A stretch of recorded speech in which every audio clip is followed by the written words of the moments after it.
Assalamualaikum warahmatullahi wabarakatuh. Alhamdulillahirabbil alamin. Pada pertemuan kali ini kita akan belajar tentang materi TIK, yaitu tentang perangkat keras komputer.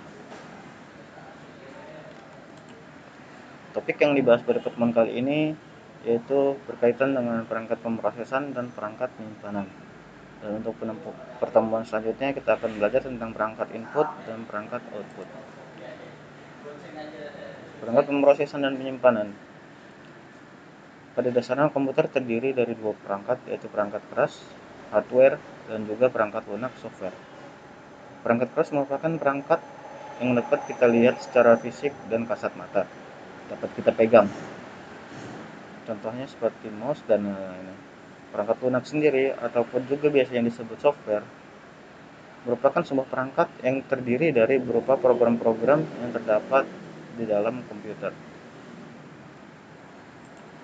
Nah, berikut adalah contoh gambar perangkat keras. Terdapat printer, scanner, speaker, monitor, webcam, CPU, keyboard, mouse, dan lain-lain.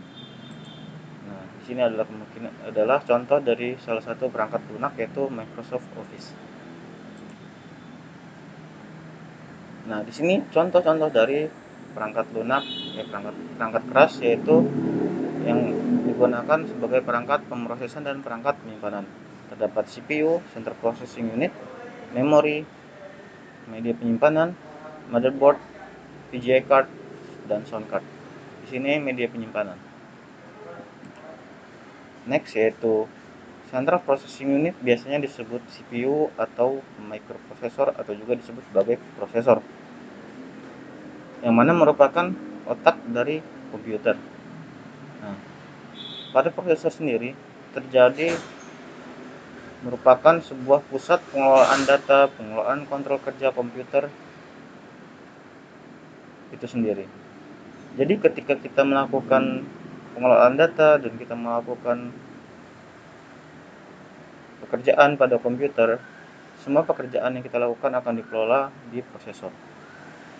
Pada prosesor sendiri terdapat dua bagian berdasarkan fungsinya, yaitu Arithmetical Logical Unit atau ALU dan juga Control Unit. Arithmetical Logical sendiri atau ALU berfungsi sebagai pusat pengelolaan data, penghitungan data, dan pemrosesan data.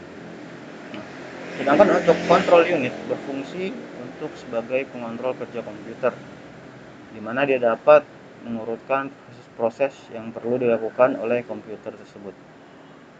Misalnya ketika kita menghidupkan komputer, maka CPU ini akan mengurutkan proses-proses yang perlu dilakukan saat menghidupkan komputer. Kecepatan kinerja sebuah prosesor diukur dalam satuan Hertz. Nah, berikut adalah penampakan dari CPU, dan ini adalah penampakan dari prosesor yang saat ini sudah mencapai Intel Core i9, dan untuk AMD sudah mencapai AMD Ryzen 7. Next adalah memori. Memori sendiri adalah perangkat keras yang berfungsi untuk menyimpan informasi berupa data dan perintah sebelum atau sesudah diproses oleh prosesor. Memori sendiri dibagi menjadi dua, yaitu ada random access memory dan juga ada read only memory atau ROM. Random access memory sendiri berfungsi menyimpan perintah secara sementara dan juga data secara sementara ketika program dijalankan. Misalnya ketika kalian menghidupkan komputer.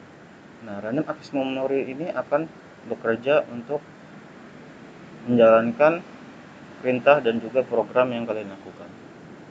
Untuk saat ini teknologi yang sudah berkembang yaitu adalah DDR5. Dan kemudian ada read only memory, yang mana digunakan untuk menyimpan perintah dan data secara tetap dan tidak sementara seperti random access memory. Itu berbeda di antara keduanya, RAM dan ROM. Kalau RAM menyimpan perintah sementara, kalau ROM menyimpan perintah secara tetap atau tidak sementara. Berikut adalah penampakan dari RAM, dan berikut adalah penampakan dari ROM. Nah, kemudian next adalah media penyimpanan atau hardware penyimpanan. Di sini ada hard disk, yaitu perangkat komputer yang berfungsi sebagai media penyimpanan. Hard disk sendiri terdapat hard disk internal dan juga hard disk eksternal. Dimana untuk hard disk internal ini tertanam pada motherboard, dan untuk hard disk eksternal ini kita menggunakannya menggunakan USB atau Universal Bus. Nah, next adalah flash driver atau flash disk yang merupakan salah satu penyimpanan yang dapat dipindah-pindahkan. Flash driver sendiri dihubungkan sama seperti hard disk eksternal, yaitu menggunakan USB Universal Serial Bus. Untuk saat ini USB sudah mencapai perkembangan yaitu 3.0, yang mana kecepatannya sangat fantastis. Nah, kemudian untuk perangkat penyimpanan selanjutnya ada CD dan DVD. CD sendiri adalah dua media penyimpanan yang bergerak menggunakan teknologi optik. Bergerak yang di sini artinya yaitu dapat dibaca dari satu komputer lain ke komputer yang lainnya lagi. Mengapa disebut teknologi optik? Karena untuk penulisan dan penghapusan datanya menggunakan metode sinar laser merah atau sinar infrared. Jenis-jenis DVD dan CD. Ada CDR, CDR Plus, dan juga ada CDRW. Untuk CDR biasa, dia hanya bisa dipakai sekali saja, tidak dapat dihapus dan tidak dapat ditambah kembali. Nah, untuk CDR Plus dapat ditulis berulang kali, dapat ditambah data berulang kali, tapi tidak dapat dihapus. Nah, itu.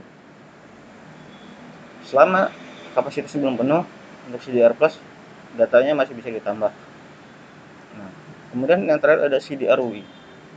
CDRW atau yang disebut singkatannya itu CD rewrite, yang dimana dapat ditulis ulang, dapat dihapus, dapat ditambah berulang kali.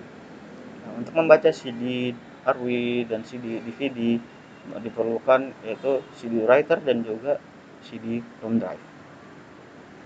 Next ada motherboard atau mainboard, merupakan perangkat komputer yang berfungsi untuk sebagai tempat atau housing untuk menaruh seperti prosesor, memori, VGA card, sound card, LAN card, dan juga RAM dan juga ROM.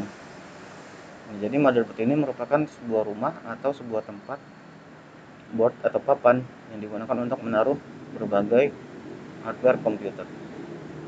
Next ada VGA card. Merupakan biasanya VGA card ini disebut dengan kartu grafis, di mana VGA card sendiri ini berguna untuk mengubah data digital yang diberikan dari CPU (Central Processing Unit) pada komputer agar berubah menjadi sebuah bentuk grafis, sebuah bentuk gambar yang ditampilkan pada layar monitor pada komputer ataupun laptop kalian.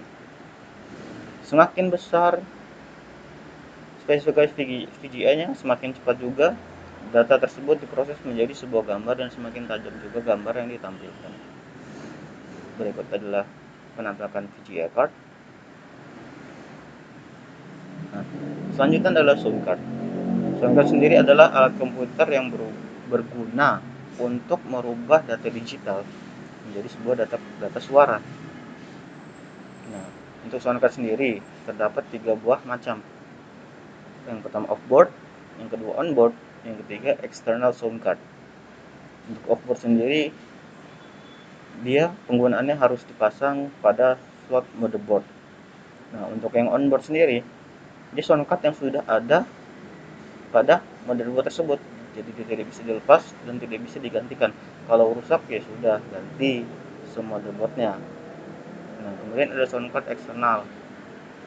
Sound card eksternal sendiri dihubungkan melalui USB atau Universal Serial Bus. Nah, untuk pertemuan kali ini cukup sekian. Terima kasih. Dan pada pertemuan hari ini kita akan mengadakan kuis.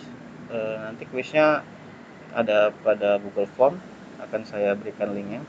Terima kasih. Assalamualaikum warahmatullahi wabarakatuh.